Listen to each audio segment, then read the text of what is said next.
Hi again, welcome to part 3 of this Peugeot Speedfight. I've just been doing various little jobs on it. I'm getting through them now. A couple of new parts have come. There was actually something else that was wrong with it, which I didn't realise in the last video. But I have fixed that since, but I'll go into that a little bit later. The auto choke has come. There we have it, the new one. But I want to sort of try to show you how that works, because I couldn't really find much online to see how you can test these, but I actually did find something, and I'm going to do a test on this to show you how this one works. It didn't want to start very well when I last tried it. Actually, it didn't start very well at all until I put a jump pack on it. I think that battery is too small for it. I think it needs a bigger battery. But yeah, we are getting the jobs done on this. So yeah, what you have to do, you have to have that choke connected while the engine is running, and I'll show you what that does then. So what I'm going to do, I'm going to disconnect the one that's connected to the carb at the moment, the old one. I could actually take that cover off, it doesn't need to be on there. So I'll disconnect that. I had it started earlier, so it should start without that connected now. Shouldn't need choke. And then if you see on there, as it warms up, that should push out, and then you can see some of the spring underneath there then, and that means it's working correctly. So I'll just plug this to here, make sure I get the right way around, and then if I just lean it up there a second, I'll start it. It takes a little while to clear because it's not really getting choked, so it does take a minute or two to warm up.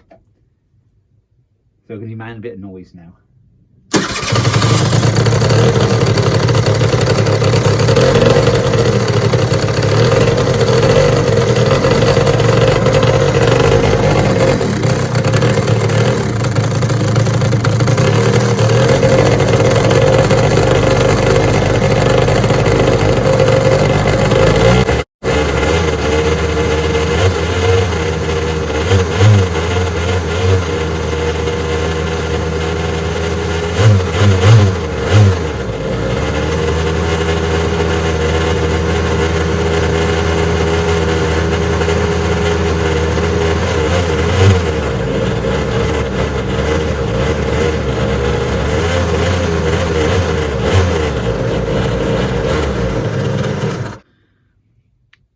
So there you go, you can see that's come out now. So you can see the spring just in there is exposed more. Well, yeah, there is a spring in there. You can just see the shiny spring in there. And that is exposed a lot more. So now if I leave that, that should just go back. So now everything's switched off, that should go back. And that is run from that sensor there, because that's connected to the wire. So it's run from that sensor. When it's warm, it's out. So that would be like that when it's warmed up and you're using it normal times. And then when it's cold, that will retract back, and then you do your cold start then in the morning or whatever. So I'll show you me putting this in, but that's how it works. And actually, just before I put it in, I'll show you that gone all the way back. I'll leave it 10 minutes or so, and that should have retracted back in there then. So I hope you understand that, how that works. And yeah, I'm going to get that fitted, but I will, like I said, just show you it retracted back before I fit it. It's about 15 minutes now, and you can see that's retracted all the way back, so it's working correctly, as it should do, because it's a brand new one. It'd be interesting to test the old one. I may do that, but yeah, this is the one that's going to go on the scooter. So I know that's all good, and I know all the wiring is working as it should do. So now I'm going to take the old auto choke out and put the new one in. So firstly, I just take the cover off, just pull that off. It's only like a dust cover. Then there's a little bolt there.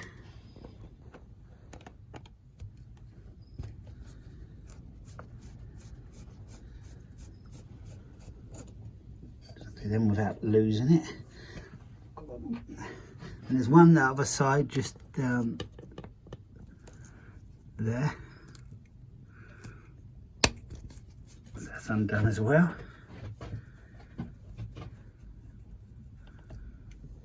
I'll grab that one as well, don't want to drop it. just grabbed it. Always get a magnet to stop them falling. Then this has already been disconnected from the plug, so all it takes is a bit of a wiggle to get out. Well, actually there's a horseshoe thing around it, which I think that has got to come off first. That, I don't actually think it was holding it, but it pulled out now. So that's the old one out. So now we'll get the other one in. So now we're ready to put the new replacement one in. It's easy to do, just in there, and then sort of pushes in place. Yep. Now we've got this little horseshoe bracket thing to hold it in place. So all I've got to do now is put these two little bolts back in. They are a little bit tricky because they're so small, but we'll try to do it without dropping them.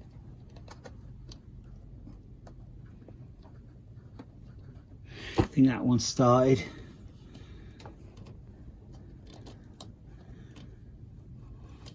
if I can get the screwdriver on it to do that.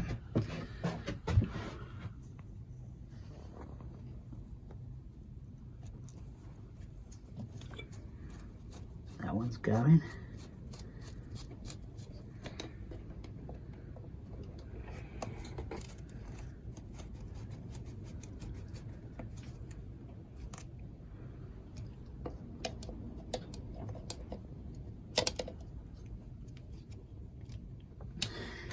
So now we have the little dust cover bit.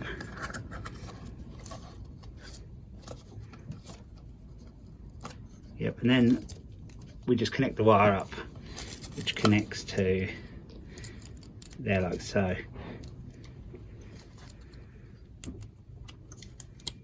Like that. Before I start it up, I just mentioned the wire does happen to be a lot longer on the new one for some reason. I don't know whether it fits different machines or something, but for this it's a bit long, but I'll just tuck that up and cable tie it to there or something. So yeah, we'll go for start up now. So we'll go for start up now. It should start pretty quick. So yeah, let's go for it.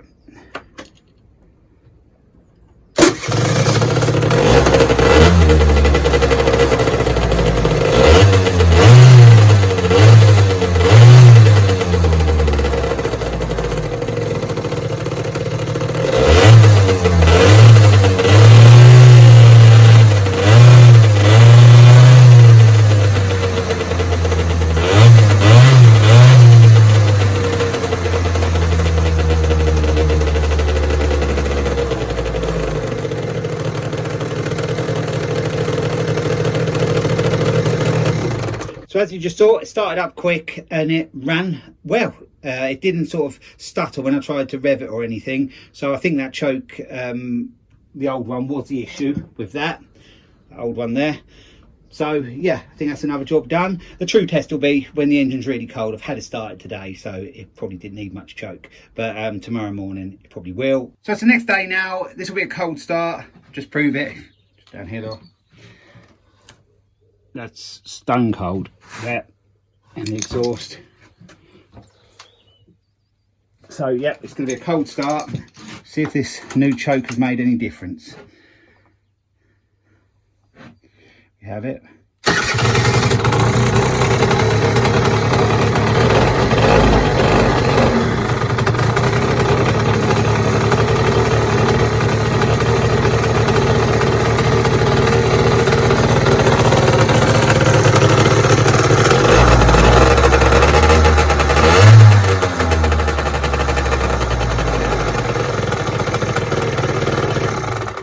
So as you can see, that new auto choke, what I fitted, has done the trick. It starts now from cold, and it was a cold night last night as well. So yeah, that, I know it's been in the shed, but still, it's pretty cold. So as you just saw, that new auto choke seems to have done the trick. It starts up, well, quick, as you saw. So I'm pleased with that. It's another job done. So now basically it's just getting the plastics back on. And yeah, that will be ready for an MOT then. I won't bore you with me putting all the plastic on. So many little hidden bolts and anything. You won't be able to see much what I'm doing anyway. But there is one other thing before I get that back on. And that's the fuel sender unit. And I'll get onto that now. So I had an issue with the fuel gauge. I'll show you it now because it is actually all fixed. So just turn the key on and there comes up 3 bars. Before it was going up to full and flashing and just generally messing about actually. It was never reading solid like that. It was flashing either on empty some of the times and then on full and flashing on full as well. So I did what probably most people would do, thinking it's a fuel sender, it's no good. So I went on eBay and I bought this one. I think it was about £18 plus a little bit of delivery or something. Told it was all tested. So I thought when it come, I'll plug it straight in. I plugged it in outside the tank and it still had the same problem it had in the first place. I put it in the tank. Not that it'd make any difference. The tank is plastic. It's not like it would earth any different or anything like that. But no, it still did the flashing as well on there. So I'll actually show you what it was doing now. I'll plug this one back in because actually I did a fix on my original one that fixed it. So it's a bit difficult to show you underneath. I'll put the wire on and just hang it out the side under there because it's right up underneath, right underneath there. So I'll set that up and I'll show you what it was doing. So yeah, the one I bought was faulty as well, but I could do the repair on that and I'll probably show you the repair what I had to do on my original one. So now I've wired up that sender unit. You see the wire there, wired up to there, and I'll show you what it's doing. So I'll turn that on. It's probably set so it'd be about halfway at the moment in the tank, and that's what we have. That just before I got there, it was flashing with full on it. Let's just turn it off again and on. See, like that.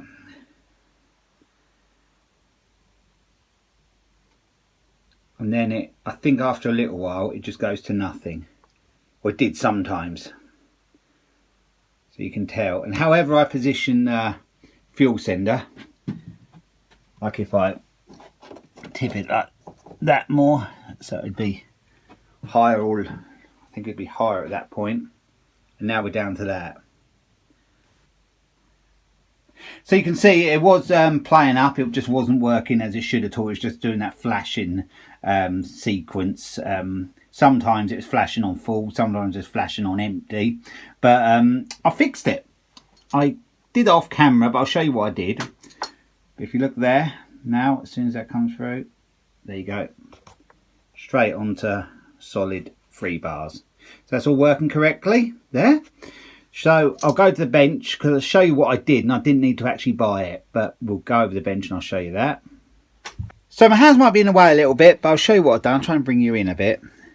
I've just got that little screwdriver under there and just slightly levered that off. Not totally off yet. I'm nearly there. I don't want it to fall apart when I take that off. Nearly there.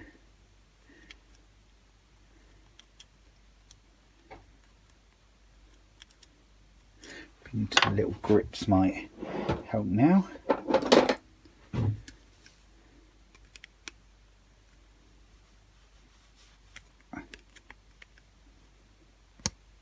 Yep, got that off. So yeah, it's only one of them, like, I just call them a little grip washer thing. But yeah, so we just put that out of the way for a second. Then we'll turn it over. Then we'll lift that out. That bit actually comes out first. I don't think it comes, I think it comes out first. Yeah, like that. Just put that to the side. And we take out that bit. If it comes out, it should do. Screwdriver under there.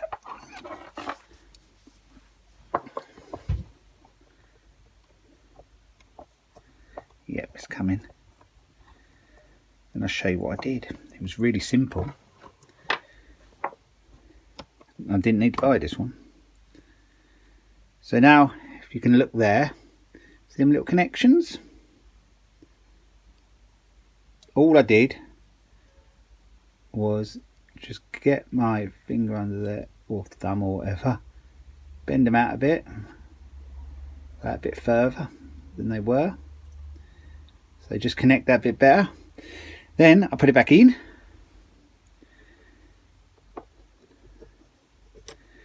like so, hook the float back on.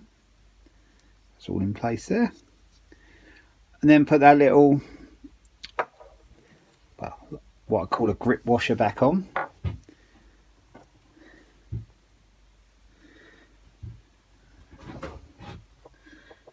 Very small that is.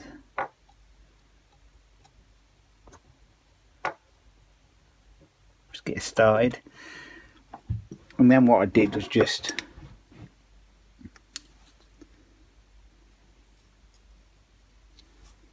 squeezed it back on so it was in place.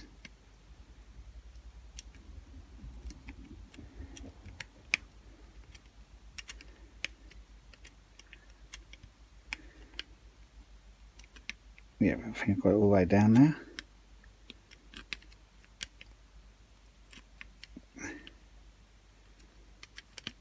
Yep, that's good enough. And that's all I did. And then that fixed my old one. So yeah, that's how I did it. So if you've got a problem with a fuel gauge on one of these Peugeot Speedfights, give this a go, because it may well fix it. Just bending them out a little bit, it's down in there, and it just connects that bit better. I think over time, when they're going up and down or whatever, they just come away a little bit. So yeah, that's how I fixed it. So there's another little job done. So yes, just getting the plastics back on now. I'll get them back on, but that's how I fixed the fuel gauge. I've been getting the plastics back on this Peugeot scooter the best I can. A lot of it isn't in great condition. A lot of the tabs in that broke, but I'm making good progress. And actually, there isn't any real bad splits on the plastic. It's more the tabs are missing than any splits. But there is a split there, a crack there. So I'm going to try this out. I got bought this by a subscriber, Mark Robbins, so thanks for that. And I haven't tried it yet, so this is going to be the first thing I try it on. I'd like to put 3 of them along. I'll show you what they are. You might well have seen them. A few people have done videos of these. They're like little staple things you melt in. There, I think that might be the bigger ones actually. And then you melt it into the plastic with the, it's like heat gun thing. So what I'm going to do is just see what clips I do need, the best ones for what I want to do here, and I'll be back with you. So now I have it plugged in, so I'll go with these ones. Seem to be about the best ones, I think, for what I need to do. So you just push them in there like that, and like I said, I've never tried this before, so I don't want to mess it up. Not too much, but it isn't that important. But we'll try and get that in. I'm going to try and just get you in the best position I can. So I think I've picked one of the most awkward bits I possibly could to start with. I'm going to have to go upside down to get the angle right. So we'll give it a go.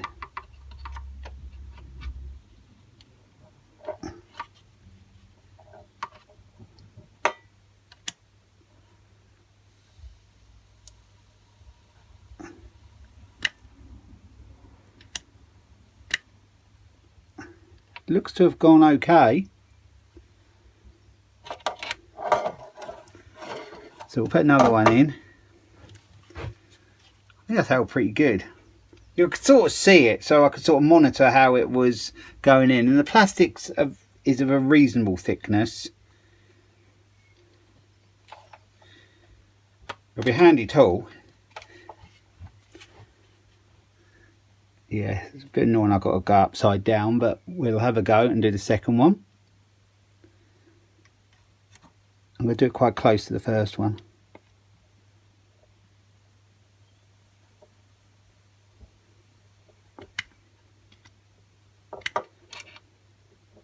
I released it a little bit too early, but I don't think I pulled it out.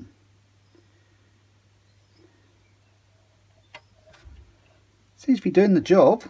We won't know till we've got the grips off, but I'll put another one just above that.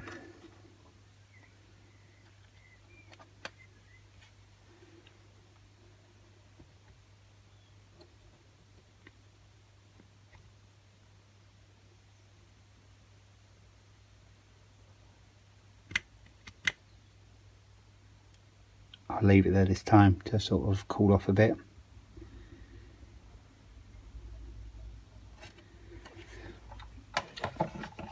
So let's see how we've done. We'll get them grips off. It's held together okay. Yeah, really well. Have I melted through? No, that was some glue or something someone had used before to try and stick it together, so that's not my doing. But now it's gone harder, that's sort of done okay. I'm half tempted to leave that now. Yeah, I'm going to leave that. It wasn't as good as the others. On the flat surface it worked much better. But let's just snip them off.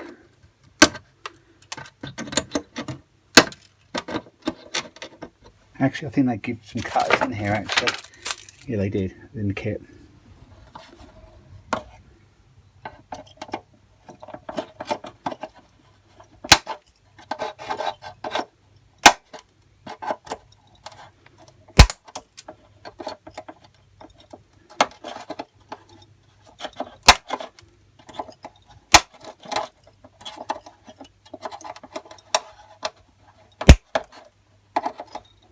Yeah, that's not done a bad job. That's done a good job there. That's held that together quite nicely there. And the other one did actually go right in the end. I'll probably just file it a little bit there on the corner and that'll be fine. Yeah, that's held it together. There was a big sort of ugly gap there before. And you know, that's pretty strong. That's not going to come apart. Some stage all the bodywork will be done. There actually is one there as well, a bit of a crack. But I won't worry about that one at the moment because I don't want it to look ugly from the outside, and it means I've got to take this out to fix that. So yeah, I'll leave it at what I've done. That was by far the worst one. So yeah, I just thought I'd show you that. First time I've used that. Yeah, worked all right. Like I said, I think on the last one I did go a little bit too near the previous one, and also it was on a bit of a curve. But on the flat ones it worked brilliantly. So thanks Mark for that.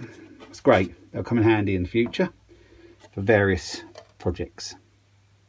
I've got it all back together now. The plastics are all back on and it's ready for its MOT, which is a little bit later today. So yeah, fingers crossed that it passes.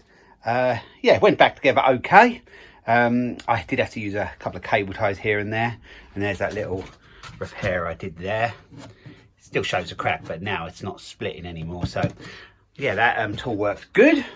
So yeah, at the moment I'll leave it here. So next time you'll see me in a few seconds for you, we'll know whether it's passed or failed, whether I've got to do any more work on it. So I'll see you after the MOT. The Peugeot has now been in for its MOT and yay, it passed. A few minor advisories, but nothing much at all really, just real minor stuff. So it's good to go for a year now. So I want to insure it and tax it so I can take it out for a test run. And yeah, it'd be nice to get out. I've done quite a lot of work on this, so yeah, I'm quite pleased to get to this stage, and it's got a year's MOT on it. So I'm going to leave the video here at the moment because I've got to where I want to get to with this. In the future I will address some of these cosmetic issues, so you may well see this again in the future, but as for now it's all to where I want it to be. So yeah, I'll go out on it and give it a good test. You may see it on some ride out videos. We'll see how that goes, but yeah, I'm pleased that's MOT now and done, and yeah, hopefully it's reliable. So I'm going to leave the video there. So thanks for watching the series of sorting out this Peugeot Speedfight 4, and I'll be along with another video again soon. So bye for now.